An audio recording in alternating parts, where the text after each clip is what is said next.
Hii ni Power Tiller once again. Karibu sana mwana Power Tiller popote pale ulipo, ili tupate kukujuza na kuzijua zote ambazo zimemake headline all over the world from Monday up to day. Ikiwa pia kazi yangu na jukumu langu mimi ni moja tu, kukufanya pia wewe uweze kupata habari mbalimbali ambazo nakuwa nimekuandalieni kwa siku husika, lakini pia ni mkusanyiko wa matukio ya wiki nzima alafu nayadropisha hapa ndani. Kama bado haujasubscribe YouTube channel yetu, make sure umesubscribe ili unakuwa ni mtu wa kwanza kabisa kupata more updates. Mimi naitwa Mshomari, mtoto dada Mr. Present himself. Unaweza kanita Kamanda Lezam. Nipo full Gwanda, full combat salute ipo kichwani, jegeje begani, pingu kiunoni, ukijichanganya uponi na kula vitasa kama milioni. Story namba 10 inaanzia hapa mkoani Songwe, ambapo waziri wa nchi ofisi ya Rais maendeleo ya vijana Mheshimiwa Joel Nanauka amefanya ziara ya kikazi mkoani Songwe, ambapo amesikiliza kero na mapendekezo mbalimbali ya vijana ambao walijitokeza katika ziara hiyo. Sasa eneo ambapo mkutano ulifanyika ni eneo la Mlombozi, ambapo baadhi yao wameomba kusaidiwa katika suala zima la ajira pamoja na kupatiwa mikopo itakayowasaidia wao kujiajiri. Akiongea katika ziara hiyo, Mheshimiwa Joel Nanauka amewataka watumishi wa umma nchini kuongeza kasi, ubunifu na weledi katika kuwahudumia vijana, akiwataka waache urasimu kwani unakatisha tamaa na kuathiri maendeleo ya kundi kubwa kabisa la vijana ambalo ni kundi muhimu. Na alipozungumza Mheshimiwa Waziri Joel Nanauka ni haya hapa. Kijana hatakiwi kucheleweshewa mambo yake. Kama ana jambo analitaja aliwezekani, ni bora umwambie aliwezekani kuliko kumzungusha anatumia nauli kila siku kuja ofisini afa anafilisika. Mwambie aliwezekani, hilo njoo mwakani, ajue kitu kimoja. Kama linawezekana, tuache haya mambo ya bureaucracy nyingi, itifaki nyingi, nenda huku, nenda kule, rudi hapana. Linalowezekana leo, Waswahili wahenga walisema, linalowezekana leo lisingoje kesho. Kwa hiyo cha kwanza speedi. Watendaji mlioko hapa, tuwahudumie vijana kwa kasi. Baada ya kumsikiliza Mheshimiwa Waziri Joel Nanauka kwenye story namba 10, inanipa kibali cha kudrop na story namba 9, ambapo story namba 9 inatokea pale Shinyanga, ambapo mwanaume mmoja aliyefahamika kwa jina la Holo Welesi amenusurika kukatwa mkono kisa hekari 6 za mashamba ya urithi. Na tukio hili limetokea katika kijiji cha Mwajipugila wilayani Kishapu mkoani Shinyanga, ambapo mgogoro wa ardhi uliodumu takriban miaka 7 umechukua taswira mpya baada ya mmoja wa ndugu wa ukoo huo kunusurika kukatwa mkono na ndugu yake aliyefahamika kwa jina la John Sawe wakati wanazozana juu ya umiliki wa ekari hizo za urithi. Akizungumza katika kikao hicho cha usuluhishi kilichoitishwa na kamati ya ulinzi na usalama ya wilaya ya Kishapu, mtendaji wa kijiji hicho John Paulo amesema mgogoro huo uliwahi kutatuliwa na wazee wa ukoo kwa kugawa ardhi hiyo kwa wajukuu wa familia husika, lakini pia mvutano umeibuka upya licha ya makubaliano hayo. Na mtendaji mwenyewe huyu hapa. Walikaa wakajadili mambo yao yote, tukawaambia jamani, kadi mtakavyomaliza, mtakavyokubaliana kuhusu hili eneo, mtupe mrejesho. Kweli walikaa wakaleta mrejesho hapo Katani. Wakakubaliana kwamba hili eneo ni la wanandugu wanaligawana. Walikaa wakagawana kama wanavyosema eka 6 ngapi, na mzee John hapo alipo alikatiwa eka 6 akachukua. Big shout kwa Wasafi TV na Wasafi FM ambao ndio wamesababisha taarifa hiyo hapo na ndo chanzo cha taarifa hiyo hapo iliyotokea pale Shinyanga. Sasa kabla sija drop na story namba 8 ambayo inatokea pale Chunya mkoani Mbeya, nikufahamisha tu kuhusiana na mdhamini ambaye amenishika mashavu kupitia Power Tiller siku ya leo, ambao ni Adamond New Fashion. Hawa ni wauzaji wa nguo aina zote kali za kike pamoja na kiume. Lakini pia Adamond New Fashion wanauza brandi mbalimbali, ani brandi tupu ikiwemo sandals kali aina zote, viatu aina zote, saa za kijanja aina zote, kofia aina zote, pamoja na kwa wale wazee wa unyunyu, wazee wa kunukia, basi Adamond New Fashion wanauza perfume pamoja na spray ambazo zina harufu nzuri sana, zina harufu murwa. Lakini pia kama utakuwa na event mbalimbali, unaitamani pia kuweza kuvalishwa na Adamond New Fashion, basi habari njema zaidi ni kwamba Adamond New Fashion watakuvalisha kuanzia juu mpaka chini, na hii ndio chimbo la mitupio, yani Adamond New Fashion, hili ndio chimbo la mitupio ambao pia wanapatikana Vwawa Mbozi mkoani Songwe karibu na soko kuu yanapopaki maguta, lakini pia watakutumia mzigo popote pale ulipo. Kwa mawasiliano zaidi unaweza ukacheki na Adamond New Fashion kupitia nambari zao ambazo zinapita hapo kwenye screen. Utakuwa umetishisha mbovu mbaya kabisa, na hawa ni wadhamini ambao wamenishika mkono, wamenipa mashavu kwenye story namba 8 na story namba 7, ambapo story namba 8 as I told you before inatokea pale Chunya, ambapo jeshi la polisi Tanzania limesema linachunguza taarifa iliyokuwa inasambaa mitandaoni ikimonyesha mkuu wa polisi wilayani Chunya mkoani Mbeya akiwashauri wamiliki wa vituo vya mafuta katika wilaya hiyo juu ya uzwaji wa mafuta. Sasa hayo yameelezwa kupitia taarifa iliyotolewa na msemaji wa polisi makao makuu Dodoma Novemba 26, 2025, ambapo imeeleza kuwa uchunguzi wa kina unaendelea, kwani askari huyo hana mamlaka ya kuita waandishi wa habari na kutoa taarifa, na endapo atabainika hatua stahiki zitachukuliwa dhidi yake. Lakini sasa taarifa ni kinukuu ya jeshi la polisi inasema jeshi la polisi limeona na linafanyia uchunguzi wa taarifa inayosambaa kwenye mitandao ya kijamii ikionyesha imetolewa na mkuu wa polisi Chunya mkoani Mbeya kwa waandishi wa habari kama ushauri kwa wamiliki wa vituo vya mafuta wilayani humo. Huo ni mwisho wa kunukuu taarifa hii hapa kutokea kwa jeshi la polisi makao makuu pale Dodoma. On to the next in story number 7, ambapo story number 7 ina drop pale nchini Italy. Katika hali ya kushangaza pale nchini Italia, mwanaume mmoja amekamatwa kwa kujifanya yeye ni mama yake, na mwanaume huyo mwenye miaka 57 amekamatwa kwa kujifanya ni mama yake ambaye alifariki mwaka 2022 ili kuendelea kudai pensheni kwa kutumia kitambulisho cha taifa cha marehemu huyo. Tukio hilo limefichuliwa katika mji wa Borgo Mantua baada ya wafanyakazi wa ofisi ya serikali kushuku juu ya mwonekano wa mwanamke mzee aliyefika kuomba upya kitambulisho. Lakini pia waligundua kuwa alikuwa na nywele nyeusi kwenye shingo, mikononi na kidevu. Pia mwendo wake haukuendana kabisa na umri wa picha ya kitambulisho cha zamani. Sasa baada ya uchunguzi wa CCTV kamera ilibainika kuwa mwanamke huyo aliyekuwa ni mtoto wa marehemu ambaye anadaiwa kutumia wigi, vipodozi, hereni, nguo za kike pamoja na mwendo wa kujifanya ni mzee ili kuficha utambulisho wake.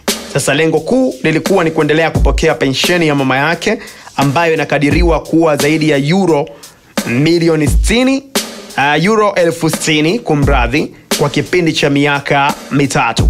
Lakini pia polisi walipomkamata waligundua mwili wa mama yake umehifadhiwa ndani ya nyumba ukiwa umeanza kuoza bila kuzikwa ipasavyo. Hali hiyo imefanya mshukiwa akabiliwa na mashtaka mazito kama vile udanganyifu, kuiga kitambulisho, jaribio la kugushi nyaraka pamoja na kuhifadhi mwili wa marehemu nyumbani kinyume na taratibu au bila taarifa. Sasa kisa hiki kimepewa jina moja tu la Mrs. Doubtfire Scandal na vyombo vya habari kutokana na aina ya uigizaji aliyofanya mwanaume huyo. Chanzo cha taarifa hii inatokea pale SNS kwa maana ya simulizi na sauti. Unaitazama Power Tila, inakujia kila siku ya Ijumaa kuanzia saa 1 jioni na kuendelea. Lakini sasa before sijaendelea na story number 6, tukapate mapumziko mafupi, then after short break I will be right back. Mimi naitwa Mshomari Toto Dada. Kazi yetu ni kukujuza na kukufahamisha matukio na habari za wiki nzima tulizokusanya kutoka ndani na nje ya mipaka ya Tanzania na kuzileta kwako kupitia Power Tila. Kila Ijumaa saa 1 kamili jioni, Power Tila na Mshomari mtoto wa dada. Yes sir. Kabla sija drop na story number 6, nikukumbusha pia kuhusiana na mdhamini wangu ambaye amenishika mkono leo na ananipa nguvu ya kutosha kabisa na anafanya na kuwa na power ya kutosha kwenye kipindi cha Power Tila kuendelea kuzidrop story zote ambazo nimekusanyia siku ya leo. Anaitwa Adamond New Fashion ambao ni wauzaji wa nguo zote za kike na za kiume, nguo kali kabisa na fashion mpya ambazo zinatoka kila siku. Lakini pia wanakuzia brandi mbalimbali, brandi kama vile za sandals mbalimbali, sendo kali, viatu mbalimbali, viatu vikali, lakini saa aina zote na kofia aina zote. Lakini pia kubwa zaidi kwa wale wenzangu na mimi ambao wanapenda kunukia, kusmell good, basi Adamond New Fashion wanazo perfume na spray mbalimbali ambazo pia zinanukia vizuri, yani marashi. Hapa ndo mahala pake. Unaambiwa hili ndo chimbo la mitupio, lakini inawezekana una shughuli yako, una jambo lako ambalo unatamani kuvalishwa, basi nikwambia tu sehemu ni moja kwenda kuvalishwa ni Adamond New Fashion, ambao watakuvalisha kuanzia juu mpaka chini, na hili ndo chimbo pekee la mitupio. Wanapatikana Vwawa Mbozi, mkoani Songwe, karibu na soko kuu yanapopaki Maguta. Lakini pia wanakutumia mzigo popote pale ulipo, na kwa mawasiliano zaidi unaweza ukawacheki kupitia namba zao ambazo pia zinapita hapa kwenye screen. Na Adamond New Fashion wananipa mashavu na wamenipa nguvu ya kutosha kabisa na kufanya mpaka ni drop kwenye story namba 6. Baada ya kuisikia story namba 7, sasa na drop na story namba 6 inatokea pale jijini Dar es Salaam, ambapo hali ya furaha imetawala katika mahakama ya hakimu mkazi Kisutu jijini Dar es Salaam baada ya watuhumiwa wa kesi ya uhaini kuachiwa huru. Sasa walioachiwa huru ni watuhumiwa 90 kati ya 94 baada ya mkurugenzi wa mashtaka yani DPP kueleza mahakama ya kwamba hana nia kuendelea na mashtaka dhidi ya watu hao. Kwa upande wa ndugu jamaa na marafiki, wameshuhudiwa wakiwa na furaha, huku wengine wakilia kwa kumshukuru Mwenyezi Mungu baada ya kukutana na ndugu zao. Chanzo cha taarifa ni Millard Ayo ambaye amesababisha video clip hapa, as you see jinsi ambavyo pia wamekuwa wanaonesha na bashasha, wanaonesha furaha ya kutosha kabisa. Sasa hiyo ni story number 6. On to the next story number 5 ambayo ina match na story number 6. Inatokea pale mkoani Njombe, ambayo hii imehappen siku ya 26 November 2025, ambapo pia watuhumiwa 4 wa kesi ya uhaini katika mahakama ya wilaya ya Njombe wameachiwa huru Novemba 26, 2025 baada ya mkurugenzi wa mashtaka DPP kuwasilisha taarifa kwa mahakama kuwa hana nia ya kuendelea na mashtaka dhidi yao.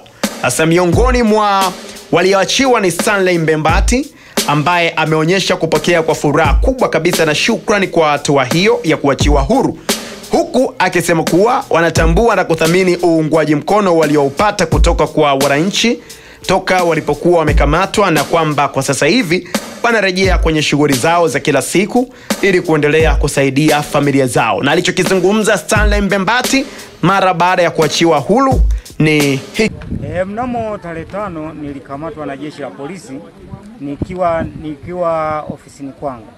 Nilikuwa nimetoka ibadani, lakini mnamo saa 12 jioni walikuja askari polisi wakanikamata na wakaniambia kwamba naitwa kituo cha polisi. Nikaeleze tarehe 30 nilikuwa wapi, maana ndio siku ambayo yalifanyika matukio yale ya uharibifu. Na washukuru sana Watanzania waliojitokeza. Toka siku tuliokamata pale jeshi la polisi lilipotukamata, tumeishi vizuri, wamekuwa wakitusapoti, wametuletea mahitaji toka tukiwa jeshi la polisi. Na big shout out kwa Kings FM Radio ambao ndio wameisababisha video clip hiyo hapo, na imekuwa ni chanzo cha taarifa ambacho kimedrop mpaka hapa kwenye kipindi kinaitwa Power Tiller. Story number 4 inatokea pale Dar es Salaam ambayo inamhusu Prime Minister, lakini before that nikukumbusha pia kwamba nimepewa mashavu ya kutosha kabisa siku ya leo na Adamond Sofa Point, ambao wao ni wataalam na wamebobea katika swala zima la utengenezaji wa sofa aina zote. Adamond Sofa Point bana wanatengeneza pia vitanda aina zote, ambao ni vitanda vya sofa aina zote ambavyo vinatengenezwa kisasa zaidi na vinapatikana kwa bei poa. Inawezekana wewe ni moja kati ya watu ambao unatamani kuipendezesha nyumba yako kwa sofa kali, unatamani kupendezesha chumba chako kwa kitanda kikali cha sofa, basi wacheki Adamond Sofa Point. Wao ndo suluhisho la fashion ya nyumba yako. Lakini pia Adamond Sofa Point kubwa zaidi wanashona ma seat cover, ambayo pia ni seat cover za aina mbalimbali kwenye magari, kwenye bajaji pamoja na pikipiki. Wanapatikana hapa mkoani Songwe, wilayani Mbozi, Vwawa mjini, karibu pia na Apex Bar, ndipo ambapo ofisi zao zinapatikana. Lakini kwa mawasiliano unaweza ukacheki Adamond Sofa Point kupitia mawasiliano ambayo yanapita kwenye screen hapo, bila kusahau pia Adamondi Sofa Point wanakuambia uaminifu kwanza. Hao ni Adamondi Sofa Point ambao wamenishika mkono na kunipa mashavu kupitia kipindi kinaitwa Power Tila, na wananifanya pia niweze kudrop kwenye story number 4, kwa maana ya story number 4 ambayo inamhusu Waziri Mkuu wa Tanzania, ambapo Mheshimiwa Waziri Mkuu wa Tanzania Dr. Mwigulu Nchemba amejibu swali kuhusu idadi ya vifo vilivyotokana na vurugu za Oktoba 29, 2025. Sasa akiongea mbele ya wahariri wa vyombo vya habari hapa nchini Tanzania pale jijini Dar es Salaam Novemba 25, 2025, Waziri Mkuu amejibu swali hilo lililoulizwa kuhusu idadi ya vifo vilivyotokea wakati wa vurugu za Oktoba 29, 2025. Pale kaanguka hivi, yes, we admit that vurugu hii has been with the loss of lives. Alafu wale wanaoonesha hectares and hectares za watu wamelala. Sisi jamani, hivi do you know what does it mean watu hiyo kama wale wanaotaja? Sisi tuliwahi kushuhudia mambo ya aina hiyo kwenye nchi moja jirani. Do you know, kwanza tu uwezo kwanza mji huu tu harufu yake ingekuwa hivi. Unajua damu ya binadamu ilivyo? Wanaongelea tu elfu ngapi, si laki ngapi. Guys, tuwe makini. There is an economic war hapa kwenye nchi yetu hapa. Baada ya kumsikia waziri mkuu kwenye story namba 4 na drop na story namba 3 ambayo nayo inatokea hapo Dar es Salaam, ambapo hali ya huzuni ilitawala katika mahakama ya hakimu mkazi Kisutu baada ya mama mzazi wa mfanyabiashara Jennifer Jovin maarufu kama Nifa kushindwa kujizuia na kuangua kilio mara tu uamuzi wa kumrudisha mtoto wake rumande ulipotangazwa. Mama huyo ambaye alikuwa ni miongoni mwa waliokuja kumuunga mkono binti yake alionekana akitetemeka kwa majonzi na kuzidiwa na hisia kali, hali iliyopelekea kuangua kilio na kuanguka chini, huku kama ambavyo pia tunaona katika video clip hiyo hapo ikimuonyesha akipewa msaada wa haraka na watu waliokuwa karibu kabla ya kupakiwa kwenye gari. Sasa tukio hili limegusa hisia za watu wengi sana, hasa ukizingatiwa kuwa kati ya watumiwa 22 waliokuwa wanakabiliwa na mashtaka ya uhaini, 20 waliachiliwa huru baada ya DPP kutangaza kutokuwa na nia ya kuendelea nao. Sasa hata hivyo, kwa upande wa Nifa, DPP ameeleza kuwa mashtaka yake yataendelea kama kawaida. Sasa tutakumbuka kwa mara ya kwanza Nifa mwenye umri wa miaka 26 na wenzake 21 walifikishwa mahakamani hapo, ilikuwa Novemba 7, 2025, wakikabiliwa na mashtaka matatu ya uhaini ambayo waliyatenda katika nyakati tofauti kati ya Aprili 1, 2025 na Oktoba 29, 2025 ndani ya jiji la Dar es Salaam. Chanzo cha taarifa hapa ni kutoka pale Millard Ayo na Ayo Update. Hasa na drop na story namba 2 na namba 1 ambayo ni story nimegroup katika sehemu moja, yani story namba 2 na namba 1, na wananipa kibali cha kudrop kwenye story namba 1 na story namba 2 ambazo nimezigroup kwenye story moja, ambapo nje ya mahakama ya hakimu mkazi Kisutu, wakili anayemtetea mfanyabiashara Jennifer Jovin almaarufu kama Nifa anaitwa Peter Kibatala amesema kuwa sheria haimpi ulazima DPP za kwa nini amefuta mashtaka.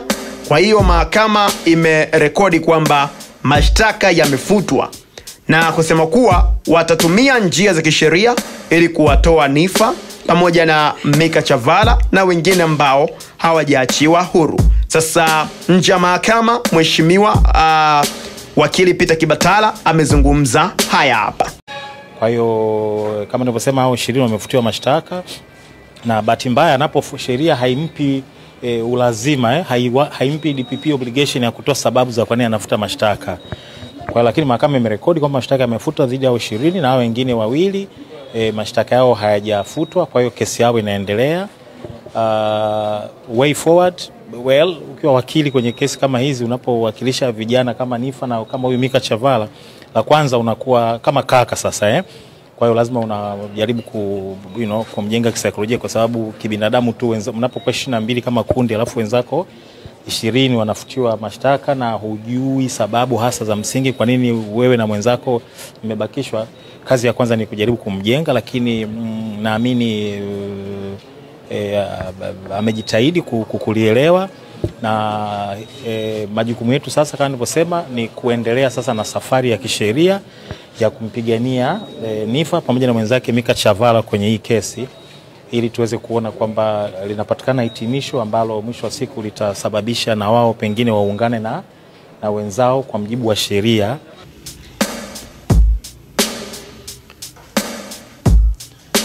Baada ya kumsikia wakili Peter Kibatala ambaye anasimamia kesi ya mfanyabiashara Jennifer Jovin almaarufu kama Niffer, basi ni taarifa ambayo imeshika namba 1 na ni taarifa ambayo ni namba 1 kwa wiki hii hapa big time kwa SNS Simulizi na Sauti, ambao wao ndio wamesababisha pia taarifa hiyo hapo na video clip hapo ambayo nimegumiana nayo. Big time kwa kila mmoja ambaye unaifuatilia Power Tila, na wewe ambaye umeanza kunifuatilia kuanzia ilipokuwa nimeanza mpaka time hapa. Kama bado hauja subscribe, make sure umefanya hivyo ili unakuwa ni mtu wa kwanza kupata more info, more update. Mimi naitwa Mshomari, Mr. Presenter, mtoto dada yake. Nyuma ya kamera yupo director Pozen Wazir, lakini pia aliyesababisha sauti nasikika poa kabisa ni the engineer of voice, anaitwa producer Winston.